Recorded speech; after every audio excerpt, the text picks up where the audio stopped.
I never imagined my own daughter would shove me so violently at the Christmas dinner table that I would fall to the floor in front of the whole family just so her mother-in-law could take my place.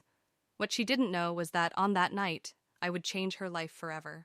When she woke up the next day, 50 missed calls would be waiting for her, because sometimes consequences arrive when you least expect them. Before we continue, subscribe to the channel and hit the notification bell because we have new stories every day. Leave a like and tell us in the comments which city you're watching from. My name is Jennifer Mucus. I'm 55 years old, and I spent my entire life building a business empire from scratch. I lost my beloved husband Philip 6 years ago, and since then my daughter became the most important thing in my world. The shove was quick, theatrical, a movement designed to humiliate and draw a gasp. "This seat belongs to my mother-in-law. Get away!" she snapped, as if pronouncing a verdict. The room folded inward, eyes sharp enough to cut.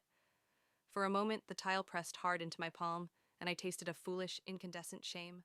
All those years of work, of small, steady kindnesses, condensed into a single public stumble. Someone filmed it, someone else laughed, someone else whispered questions about my health. That night, snippets of my fall would travel further than I ever intended, trimmed into outrage and shared with a speed that felt like judgment. I could have screamed. I could have risen and made a scene that matched hers. But performance begets performance. Instead, I chose the other weapon, patience. I stood up slowly, smiled in a way that meant more than forgiveness, and left before dessert. Walking out was not defeat. It was the first deliberate move in a quiet campaign I had sharpened over decades, the campaign of consequence. The next morning, 50 missed calls blinked at her like a chorus of small alarms. They were not dramatic at first, polite emails about pending transfers, a message from a vendor asking for verification, a notification from a lender. Each one was ordinary and bureaucratic. Together they sounded like a single, insistent knock. The kind of trouble that actually unsettles people rarely arrives with thunder. It arrives in forms that look boring on paper, a requested signature, a flagged account, a compliance check. I had lived my professional life learning how to arrange such things so they would be ready if ever the moment came to use them. Let me be clear, I didn't engineer calamity. I used structure. I asked a few quiet questions of the trustee. I requested an audit on certain accounts that I had the right to query.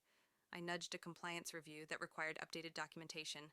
Everything I set in motion operated within the law and looked, from the outside, like routine prudence. But the person whose life had been built on favors and convenience, always someone else's signature, someone else's phone call, found her scaffolding missing. People imagine revenge as spectacle. They picture fireworks and gloating. What wakes people up is humdrum inconvenience multiplied until it becomes a force. Julia found her card declined at a cafe. Then a courier arrived with a polite, unable to complete delivery message. Then a mortgage servicer requested an urgent meeting. The small things stacked like stones until she could no longer ignore the shifting ground beneath her feet. You need to understand what had happened to my daughter since Philip died. Grief cracked us in different places. She married, she made choices that comforted her, and slowly the muscle of responsibility atrophied. Privilege softened her edges, favors replaced work, convenience displaced care. The shove was not merely a physical jolt. It was the moment she displayed, for everyone to see, a contempt that had been growing in private. I could have taken it as a personal wound. Instead, I took it as proof that something larger needed correction.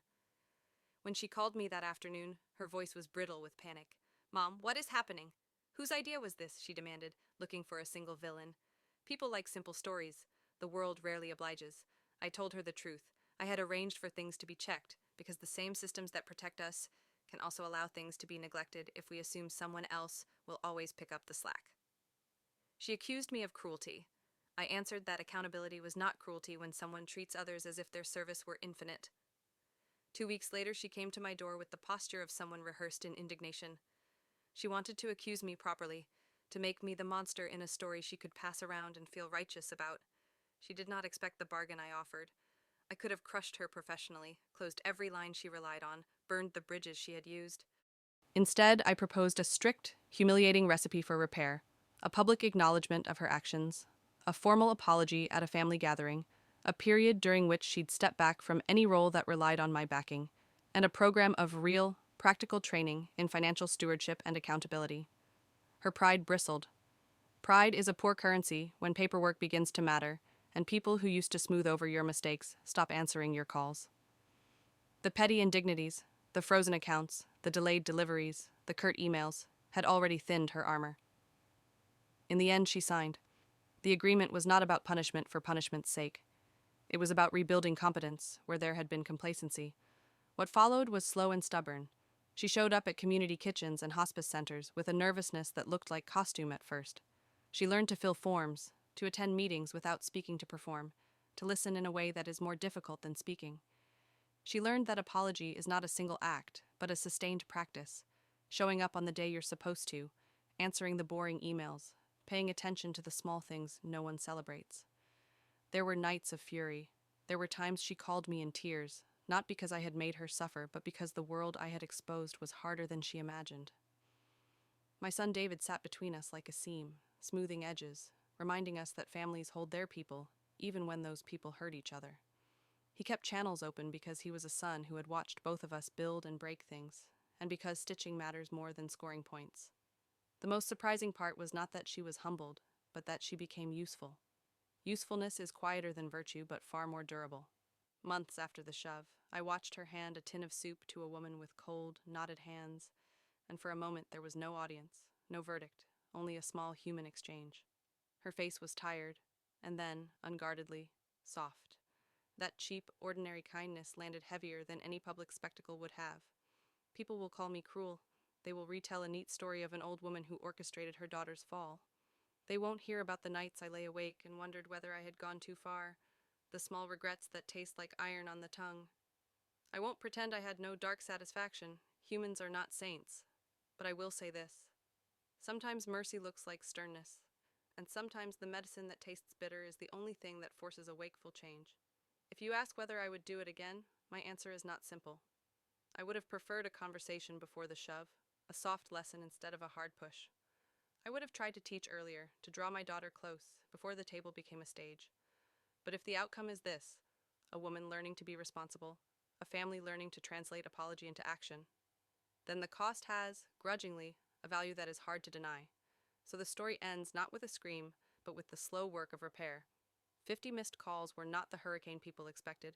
They were the first knock of consequence at a door that had been left unlocked for too long. They forced a family to reckon, and a daughter to do the small, necessary things that real care requires. If this moved you, tell me where you watched from, leave a like, and subscribe. And remember, sometimes the quiet, patient rearrangement of life is the most dangerous thing of all.